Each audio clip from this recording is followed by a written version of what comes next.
আসসালামু আলাইকুম এভরিওয়ান, সবাই কেমন আছেন? আশা রাখছি যে যেখানেই আছেন ভালো আছেন। আমিও আল্লাহর রহমতে ভালো আছি। তো আবারও আমার চ্যানেলের নতুন একটি ব্লগে আপনাদের সবাইকে ওয়েলকাম জানাচ্ছি। আজকের ব্লগটি শুরু করলাম বিকেল থেকে। বিকেলে কিছু নাস্তার জন্য কিছু পিঠা ভাজবো। আর এই পিঠাগুলা হচ্ছে আমার মামানি আমার জন্য পাঠাইছিল, কয়েকদিন আগেই পাঠাইছিল। তো সেগুলো আমি ভাজবো করে করে রেখে দিয়েছিলাম। তো এখন আজকে ভাজবো। তো এখানে অনেকগুলা পিঠাই, তো আমি কয়েকটা রেখে দিব, অন্য আরেকদিন ভাজবো। তো আজকে কয়েকটা নিয়ে নিয়েছি। আসলে সম্পর্ক এমন একটা জিনিস, আপন যে হইতে হইবে এরকম কোনো কথা নয়। মানে অনেক দূরের মানুষও আপনার অনেক কাছের হইতে পারে, আবার কাছের মানুষও দেখা যায় অনেক দূরে চলে যায়। আর আমি মনে করি কাউকে কোনো কিছু দেবার ইচ্ছা থাকলে দূরে থাকলেও দেওয়া যায়। যেমন এই যে মামানি আমার জন্য পিঠা বানিয়ে পাঠাইছে। তো উনি কিন্তু না বানাইয়া দিলেও পারতো, না পাঠাইলেও পারতো, তারপরও পাঠাইছে। তো আমাকে বলছিল ওনার বাসায় যাওয়ার জন্য, আমি যাই নাই, পরে আমার জন্য রেখে দিছে, পরে আবার মামাকে দিয়ে পাঠাইছে। তো আজকে সেগুলো আমি তো বিকেলের নাস্তা হিসাবে খাবো। তো ভাজার জন্য আমি প্রথমে শিরাটা করে নিছি। শিরাটা করছি, চিনি দিছি সাথে, আর হচ্ছে খেজুরের গুড় দিয়েছি। তো দুটাই মিলেই করছি। আর তো তেল দিয়ে, প্যানে তেল দিয়ে আমি এখন পিঠাগুলোকে ভেজে নিব। এই পিঠা দেখে আমার অতীতের কথা মনে পড়ে গেছে। বাবার বাড়িতে আগে মা অনেক বানাইতো এই পিঠা।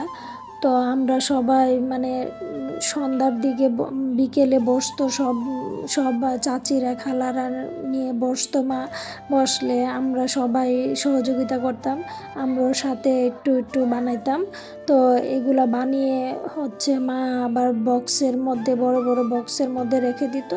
আমরা অনেক দিন পর্যন্ত এগুলা খেতাম। আর এটাকে আমরা বলে থাকি হান্দেশ পিঠা, আবার অনেকে নকশি পিঠা বলে, ফুল পিঠা বলে, অনেক জায়গায় অনেক রকমের পিঠা বলে। আমরা বলে থাকি হান্দেশ পিঠা এটা।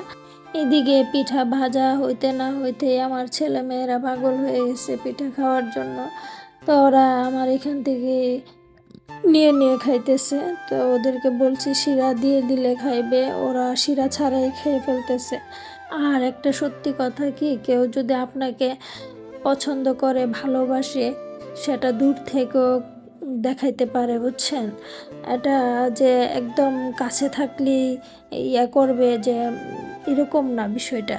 আসলে মনের টান থাকলে, কাউকে যদি কোনো কিছু দেওয়ার ইচ্ছা থাকে, যে আমার এটা দেওয়ার ইচ্ছা, তারপরে আমি এটা কোনো না কোনোভাবে দিবই। আর যদি না দেওয়ার ইচ্ছা থাকে তাহলে কত কিছু বলতে পারবো। তো পিঠাগুলোর মধ্যে আমি শিরা দিয়ে দিলাম।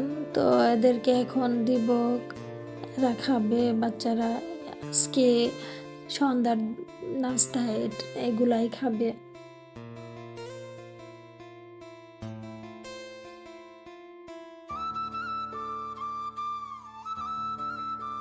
এই তো আমাদের সন্ধ্যার নাস্তা আজকে পিঠা। তো আমার ছেলেমেয়েরা তো এই পিঠা পেয়ে মহা খুশি, ওরা অনেক মজা করে পিঠা খাইতেছে। তো আমার আজকের ব্লগটি এখানেই শেষ করব। যারা যারা আমার ভিডিওটি দেখতেছেন, প্লিজ একটি লাইক, কমেন্ট, শেয়ার করে আমার চ্যানেলটিকে সাবস্ক্রাইব করে দিবেন। আল্লাহ হাফেজ।